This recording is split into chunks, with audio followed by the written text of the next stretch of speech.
Good afternoon, everyone. I'm Julie Livingston, and I'm back for another installment of Quorum Live, our semi-regular LinkedIn Live show featuring members and friends of the Quorum Initiative, which is a global group of women binding together to really affect change for women in the workplace and carve out a path for women to climb up to the corporate suite. I'm delighted today to have a guest, Ellen M. Hunt. Ellen is a principal consultant and advisor at Spark Compliance Consulting. She's a lawyer, ethics and compliance professional, audit executive, and chief privacy officer.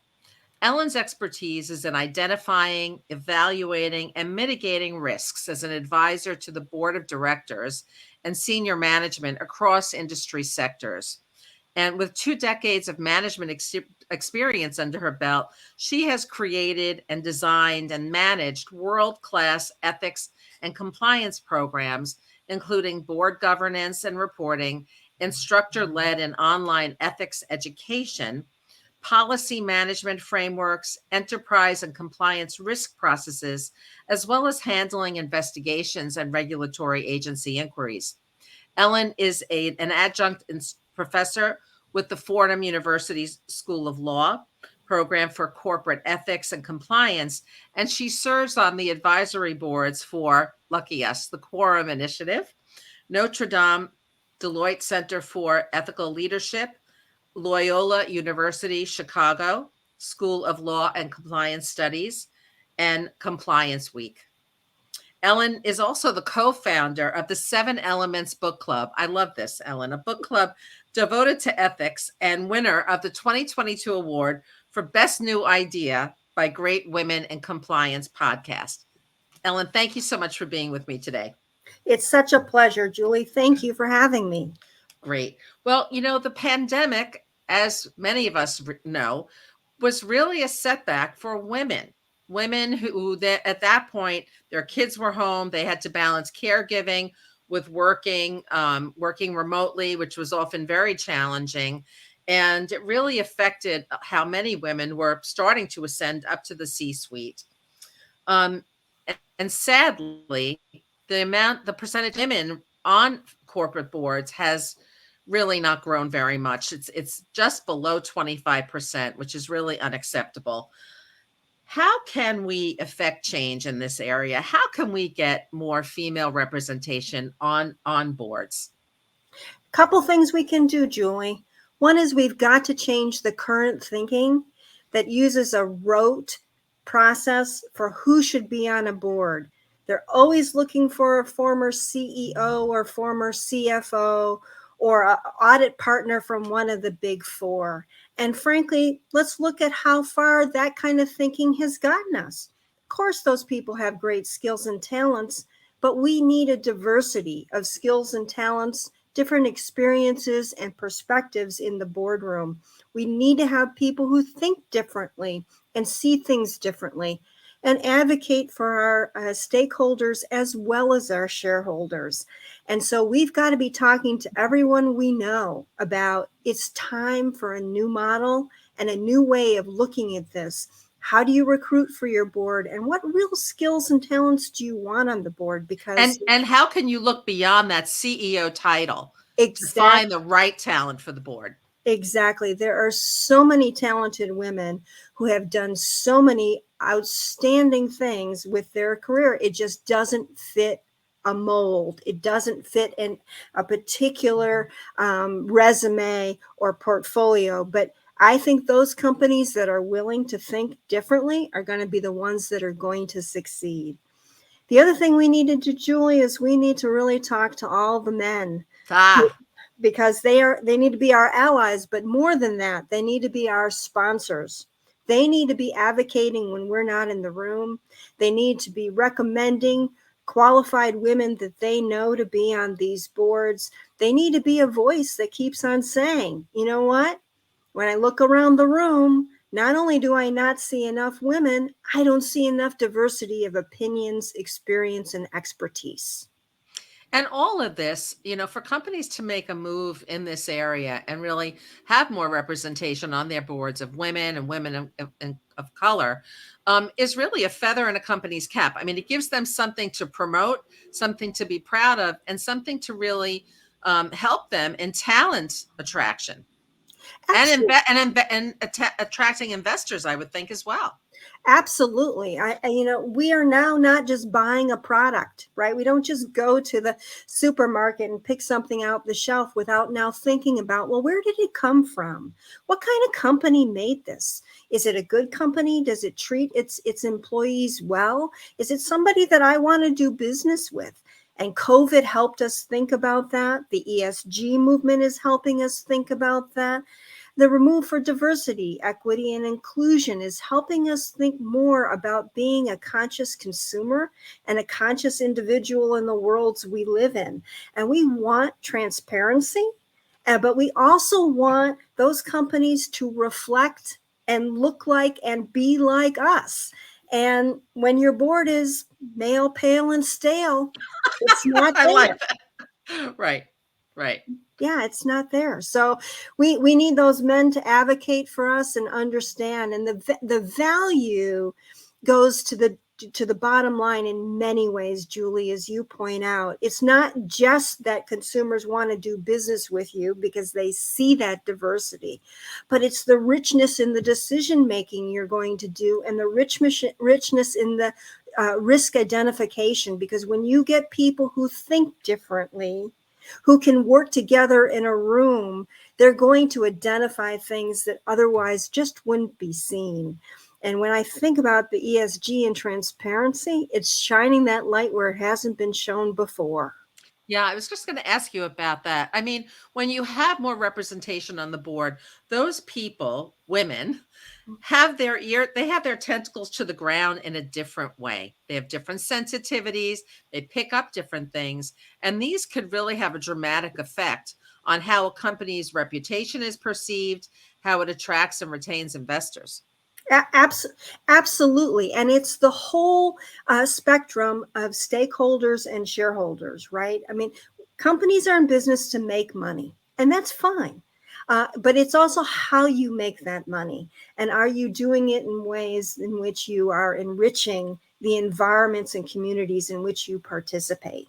And that's the new standard. That isn't a nice to have, right? The old days of, we'll just pay a regulatory fine because we think that's cheaper than investing in doing things the right way are over. And so companies that don't get on the bandwagon, I think are going to see that they will become outmolded, like the Kodak camera and the Schwinn bicycle. You can't compete if you don't have diversity of opinion. Right. So having diversity of opinion also contributes to your competitive advantage. Absolutely. Absolutely. Which, of course, contributes to your bottom line. And the other piece on this, the stakeholder that I think often gets short shrift, is your own employees, right? And they're your talent, they're your skill, they're what gets your product on the shelf. And when they see that you've got diversity at the very top, it creates a culture that Yeah. encourages people to know there's diversity, there's equity. And they're your brand ambassadors. I mean, they're the ones who are going to go home and talk about it with their family, friends, on social media. That's what I think 21st century companies want today. They want to empower Absolutely. their employees to get their diversity message out there. People want to be proud. They want to be proud of what they Yeah. do. We only have so many years, days, hours on this earth, and we want it to have a purpose. And that's more than a box of cereal maybe on the shelf. It's a box of cereal that makes people Yeah. healthier, one that doesn't pollute, one that takes care of its employees. So it becomes this whole package of, what kind of company are you? And by the way, I have lots of choice. If I don't like you, I'm going to find it somewhere else. Yeah, and people are doing the research now.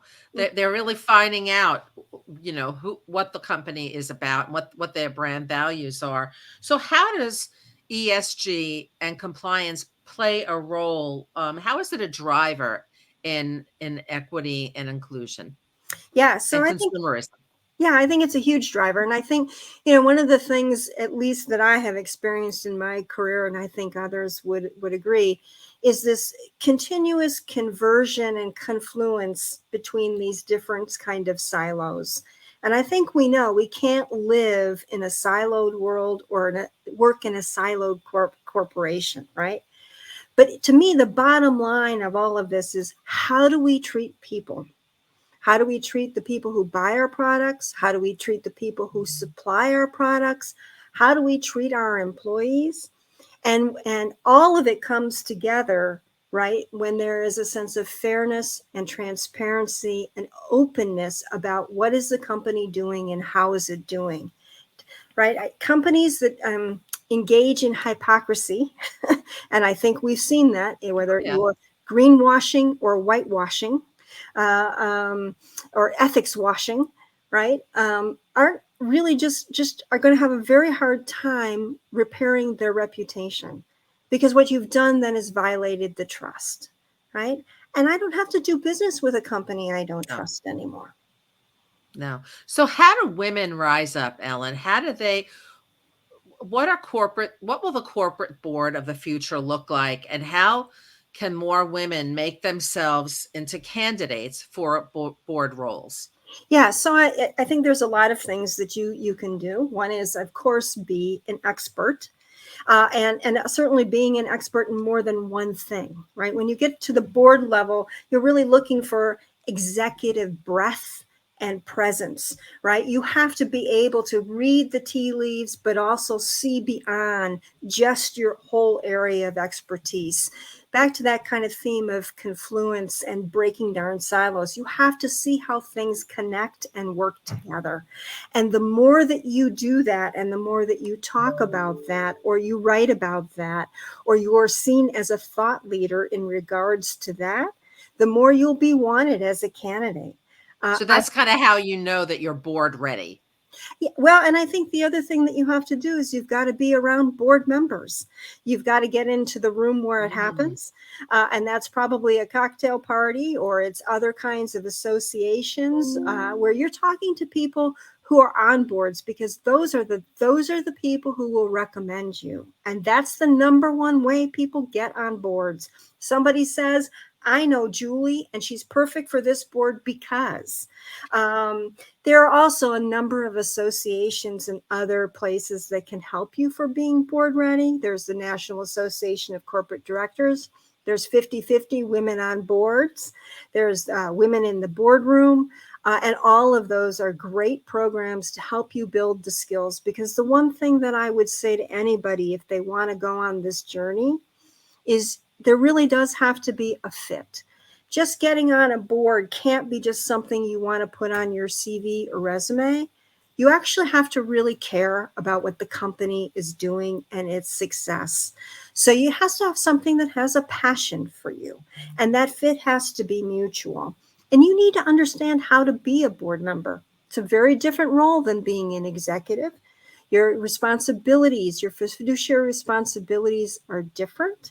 You are really being a strategic thinker and providing oversight. You're not managing. And you need to really understand the dynamics of how a board works.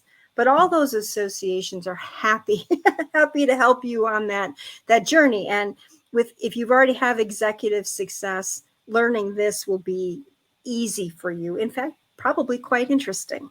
I mean, even the Quorum Initiative, we have been running programs now to educate women who are climbing this to the C-suite to think about how they might actually consider getting on a board in their future. So one of the things I would say is, being on a board as an executive gives you perspective on how to deal with your own board, but also brings things back to your company. So, you have a corporate secretary in your company, somebody who manages the board relations. Go talk to that person, ask them how they can help you on your journey. And ask other people that you know on boards what were their journeys like. But every company should want their executives to get some board experience, because it makes them better executives. So there I are mean, resources in your own organization. Ellen, do you think that once women attain a board role, Do women have to work harder at it? I think that very much depends. It depends upon the maturity of the board. It depends if you are the only, right? If you're the only woman, people talk about being the only board member and how hard that was as a woman when you're the first and only, and how it gets a little bit better when you're one of two or Right, one of right. three. Um, I don't know if women have to work harder. I think if anybody who's a board member should be working hard and taking that responsibility seriously. I think because we come to it with different perspectives, we work differently. And that's our value. That's why we want to be there, because we are different. And I think it can be an extremely rewarding experience, and also an opportunity to send that elevator back down and play it forward and give other women a boost. So how if let's say you're being considered for a board role and you will be the only looks like you will be the only female on that board, is that a good position to be in? Is that something that women should, push through for anyway? I know it sounds like it's a little bit more intimidating than when there's another woman on the board as well. Yeah, I mean, I think it depends upon what you're looking for, and it gets back to that fit. No board seat, if it isn't a good fit, is the right one to take. Whether you're the first or every board member is a woman, right? It really has to be something that you care about and that you really think that you can lend your expertise and talents to. Otherwise, don't take it regardless. I think you have to be up to the challenge, right? You will be the only woman, and you're going to have to think about how do you navigate questions about, well, as a woman, what do you think? Right. Right? Um, but if you've gotten to that place where you're being considered for the board, you know how to handle all that, right? Because you probably have handled it in your career numerous times before. So I wouldn't let the fact that you're the first and only be a deterrent, unless that's a challenge you don't feel up to. Right. Right. So you really have to know yourself and what your expectations are about this role and taking on that responsibility as the first. Yes. But you're paving the path for the rest of us. So it's wonderful to get more and more women on those boards. What are the best places for women who aspire to this?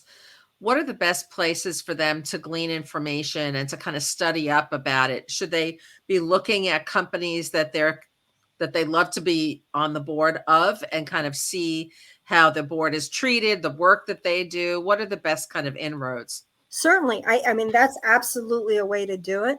I would start, however, with your closer inner circle. You work for a company and that board is being run and administered by somebody. Go talk to that person. They know a lot about how boards So work. just like informational kind of Yeah, conversations. absolutely. Tell me, what does our board look for? Would you look at my resume and tell me if you think that, I would qualify for a board? You'd be amazed how willing people are to help, particularly when it's in their area of expertise. If you have access to the board or the board members on your company board, go talk to them. If you have friends who are board members, go talk to them. Ask them to look at your resume. Ask them for their honest opinion about where would you fit on a board? What are your qualifications? Or what might be missing? Is there something that's missing that you Ah, need, uh-huh. right, to be able Sure. to qualify? And then ask them, after, are they willing to sponsor you? Are they willing to suggest you for a board? And then I do think it's really important, particularly if you haven't had the opportunity to present to a board or work with the board as an executive, to think about getting a certification from Stanford or the NACD or others, because what that does for the boards that are looking at you is that it gives them some assurance that you understand how boards work, and what really the protocols are and what makes a good board versus a board that's maybe not so efficient. But start with your inner circle. People who are on boards, ask them what they think. That's great. Now, this is so helpful, and I'm hoping that whoever's watching this will start, the wheels will start spinning about, I've thought about corporate board work, but I didn't know how to take that first step. Yeah. And I think, the more you talk with folks, the more information and resources you will get. If you don't kind of couple talking with your network and your friends and people that you know and people in your company with whatever kind of program you're going to do, you won't get very far in your search, because the fact is, people who get on boards got there because somebody on the board referred them. So it's kind of like cold calling. If you don't set out for people, you'd like to be on a board, this is what you're interested in, these are the kind of companies you'd like to be on, and it's a journey. It won't happen in a year or even 2 or 3. Okay, that was my next question about the time frame. How long should you expect it to take for you to actually get on a board if you're pretty well qualified?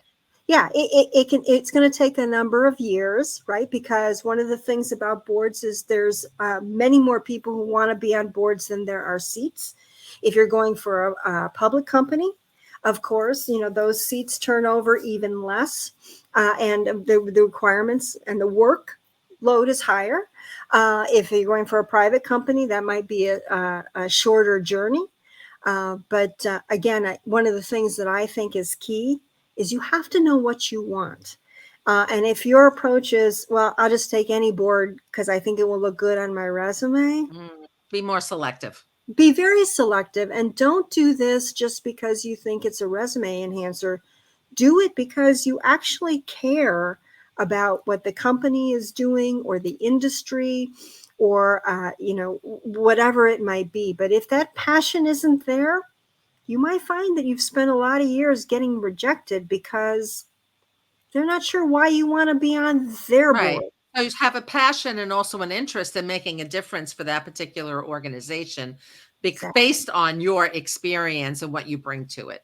Exactly. It's just like looking for a job, right? Do you want any old job, something that just gives you a paycheck, or do you want a job that you actually think is a good fit for you, that you'll do well at, that you've got skills, talents, and expertise and you have an interest for and a passion for?